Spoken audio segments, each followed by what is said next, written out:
ಅವತ್ತಿನ ಕಾಲಕ್ಕೆ ಅವರು ಮಾಡಿದಂತಹ ಸಿನಿಮಾಗಳು ಇವತ್ತಿಗೂ ಕೂಡ ಅವರ ಕೈಲೇ ಮಾಡ್ಲಿಕ್ಕೆ ಸಾಧ್ಯ ಆಗ್ತಿಲ್ಲ. ಮ್ಯಾಕ್ಸಿಮಮ್ 5 ಹಾಡುಗಳು ಒಂದು ಸಿನಿಮಾದಲ್ಲಿ ಇದ್ದಂತಹ ಕಾಲದಲ್ಲಿ 12-13 ಹಾಡುಗಳನ್ನ ಒಂದು ಸಿನಿಮಾಗೆ ಬಳಸಿ ಈ ರೀತಿಯೂ ಸಿನಿಮಾ ಮಾಡಬಹುದಾ ಅಂತ ಇಡೀ ಭಾರತೀಯ ಸಿನಿಮಾ ಜಗತ್ತು ಮೂಕ ವಿಸ್ಮಿತರಾಗಿ ಬಾಯಿ ಮೇಲೆ ಬೆರಳಿಟ್ಕೊಳ್ಳೋ ಹಾಗೆ ಮತ್ತು ಟಿವಿ ಶೋಗಳಲ್ಲಿ ರಿಯಾಲಿಟಿ ಶೋಗಳಲ್ಲಿ ಕಾಣಿಸ್ಕೊಳ್ಳೋಕೆ ಶುರು ಆದ ನಂತರ ಆ ಬಿಗ್ ಸ್ಕ್ರೀನ್ ನಲ್ಲಿ Ravichandran I am god the crazy 35 ಹಾಡುಗಳು ಅವರದೇ ಸಿನಿಮಾದಲ್ಲಿ ಇಷ್ಟು ಹಾಡುಗಳು ಇರಲಿಲ್ಲ. AI ತಂತ್ರಜ್ಞಾನವನ್ನ ಬಳಸಿ ಸಿನಿಮಾವನ್ನ ಮಾಡ್ತಾ ಇದ್ದಾರೆ. ಬಹಳ ಪ್ರಮುಖವಾಗಿ ಅವರು ಶಿವನ ಭಕ್ತರು.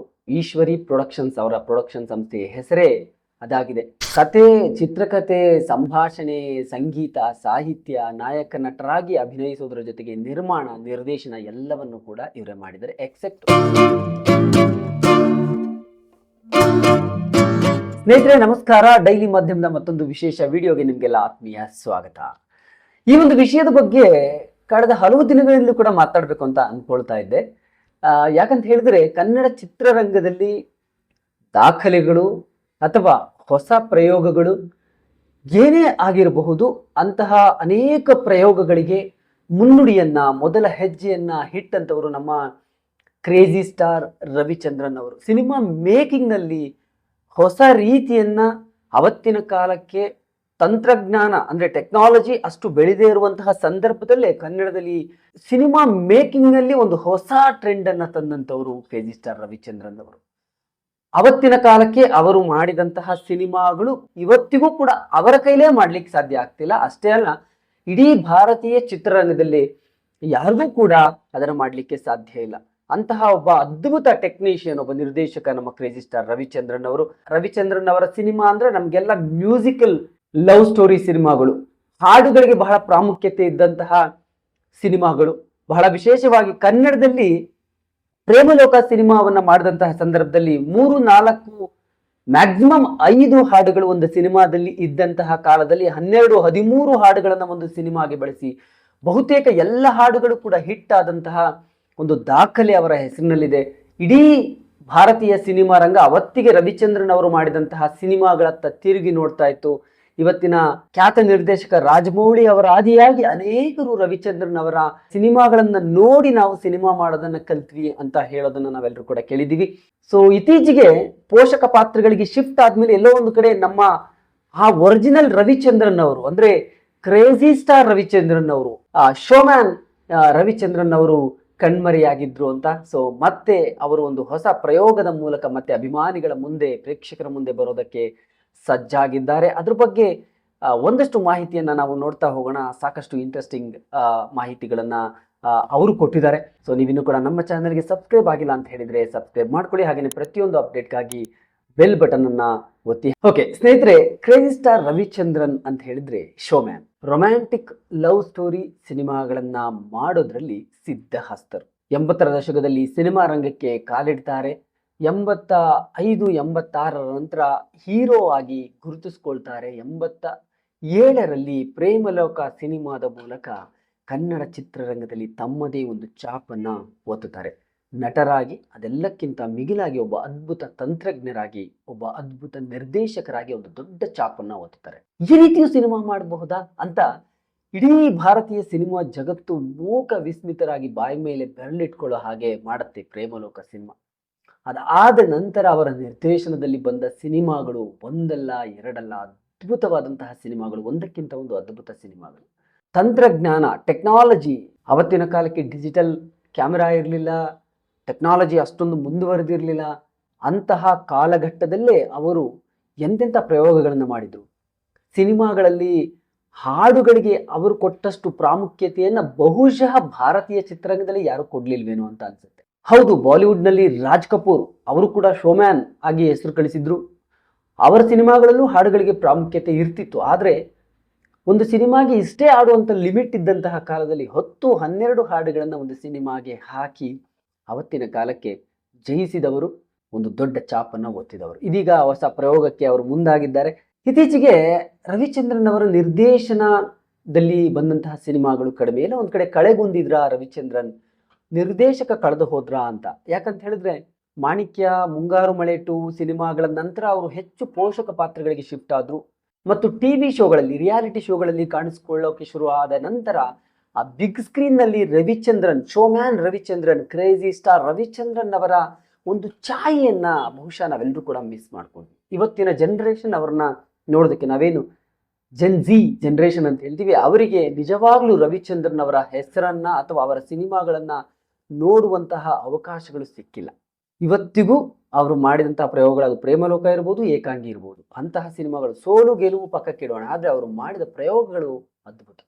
ಇದೀಗ I am god the crazy ಅನ್ನುವ ಸಿನಿಮಾ ಮೂಲಕ ಅವರು ಮತ್ತೆ ಸ್ಕ್ರೀನ್ ಮೇಲೆ ತಮ್ಮ ನಿರ್ದೇಶನದ ಛಾಪನ್ನ, ತಾವೊಬ್ಬ ನಾಯಕ ನಟರಾಗಿ ತಮ್ಮ ಛಾಪನ್ನ ಮತ್ತೆ ಒತ್ತಲಿಕ್ಕೆ ಬರ್ತಾ ಇದ್ದಾರೆ. ಸಿನಿಮಾ ಅಂದ್ರೆ ರವಿಚಂದ್ರನ್, ರವಿಚಂದ್ರನ್ ಅಂದ್ರೆ ಸಿನಿಮಾ. ಕುಟುಂಬವನ್ನು ಲೆಕ್ಕಿಸ್ಲಿಲ್ಲ, ದುಡ್ಡನ್ನು ಲೆಕ್ಕಿಸ್ಲಿಲ್ಲ, ಯಶಸ್ಸನ್ನು ಕೂಡ ತಲೆಗೇರಿಸಿಕೊಂಡು ಕೂತವರಲ್ಲ. ಸಿನಿಮಾ ಸಿನಿಮಾ ಸಿನಿಮಾ, ಸಿನಿಮಾದಿಂದ ಸಂಪಾದಿಸಿದ್ರು, ಅಲ್ಲೇ ಹಾಕಿದ್ರು, ಸಿನಿಮಾದಿಂದಲೇ ಕಳ್ಕೊಂಡ್ರು. ಆದ್ರೆ ಅದು ಯಾವುದಕ್ಕೂ ತಲೆ ಕೆಡಿಸ್ಕೊಂಡಿಲ್ಲ. ಆದ್ರೆ ಅವ್ರು ಇವತ್ತಿಗೂ ಏನೇ ಆದ್ರೂ ಸಿನಿಮಾ ಬಗ್ಗೆ ಯೋಚನೆ ಮಾಡ್ತಾರೆ. ಮೊನ್ನೆ ಯಾವುದೋ ಒಂದು ವೇದಿಕೆ ಮೇಲೆ ನಿಂತಾಗ ಅವ್ರ ಮಾತುಗಳನ್ನು ಕೇಳಿದಾಗ ನನಗನ್ನಿಸ್ತು, ಎಸ್, ಇವರೇ ನಿಜವಾದ ಕ್ರೇಜಿ ಸ್ಟಾರ್ ಅನ್ಸುತ್ತೆ. ಕೆಲವು ಸಲ ರವಿಚಂದ್ರನ್ ಅವರು ಇತ್ತೀಚೆಗೆ ನಿರ್ದೇಶನದಲ್ಲಿ ಬಂದಂಥ ಸಿನಿಮಾಗಳನ್ನು ನೋಡಿದಾಗ ಎಲ್ಲೋ ಒಂದು ಕಡೆ ಅವರ ನಿರ್ದೇಶನದ ಒಂದು ಛಾಯೆ ಮಿಸ್ ಆಗಿತ್ತು, ಎಲ್ಲೋ ಒಂದು ಕಡೆ ಅವರು ಅಪ್ಡೇಟ್ ಆಗಬೇಕಿತ್ತು ಅನ್ನೋದ್ರ ಬಗ್ಗೆ ಬಹಳಷ್ಟು ಚರ್ಚೆ ಆಗ್ತಾ ಇತ್ತು. ಇದೀಗ ಅವರು ಒಂದು ಹೊಸ ಸಿನಿಮಾ ಮಾಡ್ತಾ ಇದ್ದಾರೆ, I am god the crazy ಅಂತೇಳಿ. ಎಸ್, ಇಂಗ್ಲಿಷ್ ಟೈಟಲ್ನಲ್ಲಿ ಸಿನಿಮಾ ಬರ್ತಾ ಇದೆ. ನನಗಿಲ್ಲಿ ಬಹಳ ಆಶ್ಚರ್ಯ ಅಂತ ಅನಿಸಿದ್ದು, ಈ ಸಿನಿಮಾದಲ್ಲಿ 35 ಹಾಡುಗಳಿದೆ ಅಂತ ಅವರು ಕೆಲವೊಂದು ಕಡೆ ಹೇಳ್ಕೊಂಡಿದ್ದಾರೆ. ವೇದಿಕೆ ಮೇಲೆ ಕೂಡ ಹೇಳಿದರು. ಮೊನ್ನೆ ಒಂದು ವೇದಿಕೆ ಮೇಲೆ ನಿಂತಾಗ ಅವ್ರು ಹೇಳ್ತಾ ಇದ್ರು, ಈ ಸಿನಿಮಾನ ನೋಡಿ ನೀವೆಲ್ಲರೂ ಸೀಟ್ ತುದಿಯಲ್ಲಿ ಕುತ್ಕೊಳ್ತೀರಾ, ಅಂತಹ ಒಂದು ಸಿನಿಮಾವನ್ನು ಕೊಡ್ತೀನಿ, ನೀವು ಬೇಕಾದ್ರೆ ಬರೆದಿಟ್ಕೊಳ್ಳಿ, I am God the crazy cinema ನಿಮ್ಗೆಲ್ರಿಗೂ ಸಿಕ್ಕಾಪಟ್ಟೆ ಇಷ್ಟ ಆಗುತ್ತೆ, ತುಂಬ ಥ್ರಿಲ್ ಆಗ್ತೀರಿ ಈ ಸಿನಿಮಾನ ನೋಡಿ ಅಂತ. 35 ಹಾಡುಗಳು, ಅವರದೇ ಸಿನಿಮಾದಲ್ಲಿ ಇಷ್ಟು ಹಾಡುಗಳಿರಲಿಲ್ಲ, 35 ಹಾಡುಗಳು. ಅದರ ಜೊತೆಗೆ AI ತಂತ್ರಜ್ಞಾನವನ್ನು ಬಳಸಿ ಸಿನಿಮಾವನ್ನು ಮಾಡ್ತಾ ಇದ್ದಾರೆ ಅಂತೇಳಿ ಅವರೇ ಹೇಳಿದರು. ಮತ್ತೆ ನಾನು ಕೂಡ ಅದ್ರ ಬಗ್ಗೆ ಮಾಹಿತಿಯನ್ನು ಕಲೆ ಹಾಕ್ತೆ.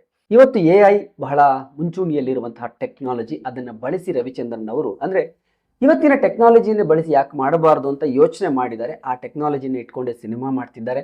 400 ದಿನಗಳು ಈ ಸಿನಿಮಾಗಾಗಿ ಕೆಲಸ ಮಾಡಿದ್ದೀನಿ ಅಂತ ಅವ್ರು ಹೇಳ್ಕೊಂಡ್ರು. ಅವರು ಎಲ್ಲೋ ಒಂದು ಕಡೆ ಕೂತ್ಕೊಂಡಾಗ ಯೋಚನೆ ಮಾಡ್ತಿದ್ರಂತೆ, ಸಾಕು, ಒಂದು ಹಂತಕ್ಕೆ ನನಗೆ ಅನಿಸಿತ್ತು ಎಲ್ಲವನ್ನೂ ಕಳ್ಕೊಂಡೆ, ನನ್ನ ಮಕ್ಕಳಿಗೆ ಏನು ಮಾಡಲಿಲ್ಲ, ಕುಟುಂಬಕ್ಕಾಗಿ ಸಮಯ ಕೊಡಲಿಲ್ಲ ಅಂತ. ಕೊಟ್ಟೆ, ಎಲ್ಲವನ್ನೂ ಮಾಡಿದೆ, ಮಗನ ಮದುವೆ ಆಯಿತು, ಇನ್ನು ಕುಟುಂಬದ ಜೊತೆ ಇರಬಾರ್ದು, ನಾನು ಮತ್ತೆ ಎಲ್ಲೋ ಒಂದು ಕಡೆ ಕಳೆದೋಗ್ತಾ ಇದ್ದೀನಿ ಅಂತ ಅನ್ನಿಸ್ತಾ ಇತ್ತು. ಹಾಗಾಗಿ ಮತ್ತೆ ನಾನು ಹಳೆಯ ರವಿಚಂದ್ರನಾಗಿ ಬರಬೇಕು ಅಂತ ಈ ಸಿನಿಮಾವನ್ನು ಕೈಗೆ ಎತ್ಕೊಂಡೆ ಅಂತ 2.5 ವರ್ಷ ಅವರು ಕುಟುಂಬದಿಂದ ದೂರ ಇದ್ದು ಈ ಸಿನಿಮಾಗಾಗಿ ಕೆಲಸ ಮಾಡಿದ್ದಾರೆ. ಸರಿಸುಮಾರು 400 ದಿನಗಳ ಕಾಲ ಈ ಸಿನಿಮಾಗೆ ಕೆಲಸ ಮಾಡಿದ್ದಾರೆ, ಶೂಟಿಂಗ್ ಮಾಡಿದ್ದಾರೆ ಅನ್ನುವಂತಹ ಮಾಹಿತಿ ಕೇಳಿದಾಗ ಆಶ್ಚರ್ಯ ಆಯ್ತು. ಈ ಸಿನಿಮಾದಲ್ಲಿ ಏನಿರ್ಬೋದು ಅಂತ. ಬಹಳ ಪ್ರಮುಖವಾಗಿ ಅವರು ಶಿವನ ಭಕ್ತರು. ಈಶ್ವರಿ ಪ್ರೊಡಕ್ಷನ್ಸ್ ಅವರ ಪ್ರೊಡಕ್ಷನ್ ಸಂಸ್ಥೆಯ ಹೆಸರೇ ಅದಾಗಿದೆ. ಸಿನಿಮಾದಲ್ಲೂ ಕೂಡ ಪೋಸ್ಟರ್ಗಳನ್ನು ಅಲ್ಲಲ್ಲಿ ಬಿಟ್ಟಿದ್ದಾರೆ. ಎಲ್ಲ ಕಡೆಯಲ್ಲೂ ಕೂಡ ಅವರ ಫೇಸ್ಗಿಂತ ಹೆಚ್ಚಾಗಿ ಶಿವನನ್ನೇ ಹೆಚ್ಚಾಗಿ ತೋರಿಸಿದ್ದಾರೆ. ನನಗಿಲ್ಲಿ ಆಶ್ಚರ್ಯ ಅಂತ ಅನಿಸಿದ್ದು 3-4 ವಿಚಾರಗಳು. ಒಂದು, 35 ಹಾಡುಗಳು ಹೇಗೆ ಈ ಸಿನಿಮಾದಲ್ಲಿ ನರೇಶನ್ನಲ್ಲಿ ಹೇಗೆ ಅದನ್ನು ಬಳಸ್ಕೊಂಡಿದ್ದಾರೆ ಅಂತ. ಮತ್ತೆ 400 ದಿನಗಳ ಕಾಲ ಚಿತ್ರೀಕರಣ ಅಂದರೆ ಏನೆಲ್ಲ ಮಾಡಿರಬಹುದು ಇವರು ಅಂತ ಒಂದು ಅನಿಸ್ತು. 2.5 ವರ್ಷ ಈ ಸಿನಿಮಾಗಾಗಿ ಕೆಲಸ ಮಾಡಿದಾರಂತೆ. ಮತ್ತೆ ಅದೆಲ್ಲಕ್ಕಿಂತ ಹೆಚ್ಚಾಗಿ ಕತೆ, ಚಿತ್ರಕಥೆ, ಸಂಭಾಷಣೆ, ಸಂಗೀತ, ಸಾಹಿತ್ಯ, ನಾಯಕ ನಟರಾಗಿ ಅಭಿನಯಿಸೋದ್ರ ಜೊತೆಗೆ ನಿರ್ಮಾಣ, ನಿರ್ದೇಶನ ಎಲ್ಲವನ್ನು ಕೂಡ ಇವರೇ ಮಾಡಿದ್ದಾರೆ, ಎಕ್ಸೆಪ್ಟ್ ಸಿನಿಮಾಟೋಗ್ರಫಿ. ಕ್ಯಾಮ್ರಾಮನ್ ಒಬ್ಬರ ಸಹಾಯವನ್ನ ಪಡೆದು ಮಿಕ್ಕ ಎಲ್ಲ ಕೆಲಸವನ್ನು ಕೂಡ ರವಿಚಂದ್ರನ್ ಅವರೇ ಈ ಸಿನಿಮಾದಲ್ಲಿ ಮಾಡಿದ್ದಾರೆ. ನನಗೆ ಎಕ್ಸೈಟ್ಮೆಂಟ್ ಕೂಡ ಜಾಸ್ತಿ ಆಗ್ತಿದೆ. ಅವರ ಹಿಂದಿನ ನಿರ್ದೇಶನದ ಕೆಲವು ಸಿನಿಮಾಗಳನ್ನು ನೋಡಿದಾಗ ಎಲ್ಲೋ ಒಂದು ಕಡೆ ಸಾಕು, ಇವರು ನಿರ್ದೇಶನ ಮಾಡೋದು ಯಾಕೆ ಮಾಡ್ತಿದ್ದಾರೆ ಅಂತ ನನ್ನಂತಹ ಬಹಳಷ್ಟು ಜನಕ್ಕೆ ಅನಿಸಿದ್ದು ಉಂಟು. ಆದರೆ ಈ ಸಿನಿಮಾ ಮೂಲಕ ಮತ್ತೆ ಹಳೆಯ ರವಿಚಂದ್ರನ್ ಅವರು ವಾಪಸ್ ಬರ್ತಾರೆ. ಆ ಹಳೆಯ ರವಿಚಂದ್ರನ್ ಅವರ ಸಿನಿಮಾವನ್ನು ಮತ್ತೆ ನೋಡಲಿಕ್ಕೆ ಸಿಗುತ್ತೆ ಅಂತ ನನಗೆ ಎಲ್ಲೋ ಒಂದು ಕಡೆ ಅನ್ನಿಸ್ತಾ ಇದೆ.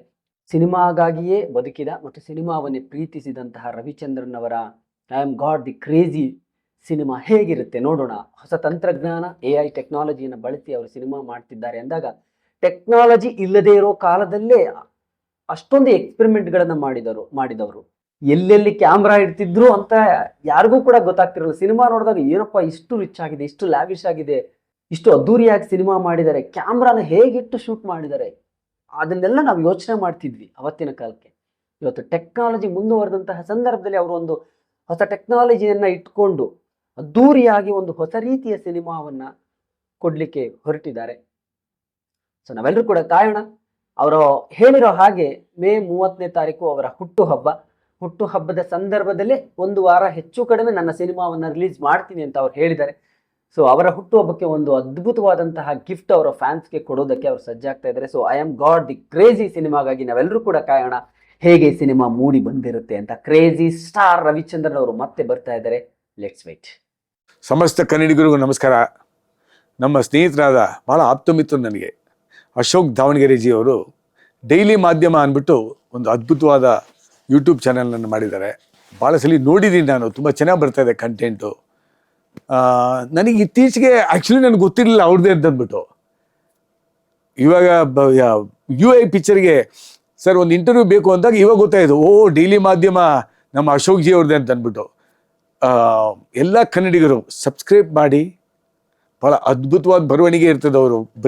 ಅವರು ಪತ್ರಿಕಾ ಮಾಧ್ಯಮದಲ್ಲಿ ಇದ್ದಾಗಿದ್ದ ನನಗೆ ಪರಿಚಯ ಅವರು ಅಶೋಕ್ ಜಿ. ಸೊ ಅದ್ಭುತವಾಗಿರೋ ಕಂಟೆಂಟ್ ಕೊಡ್ತಾರೆ. ಸಬ್ಸ್ಕ್ರೈಬ್ ಮಾಡಿ ಈ ಚಾನಲನ್ನು, ನಮ್ಮ ಡೈಲಿ ಮಾಧ್ಯಮದ ಯೂಟ್ಯೂಬ್ ಚಾನಲನ್ನು ಬೆಳೆಸಿ ನಿಮ್ಮದೇ ಆದ ಕನ್ನಡಿಗರು. Thank you so much. ನಮಸ್ಕಾರ.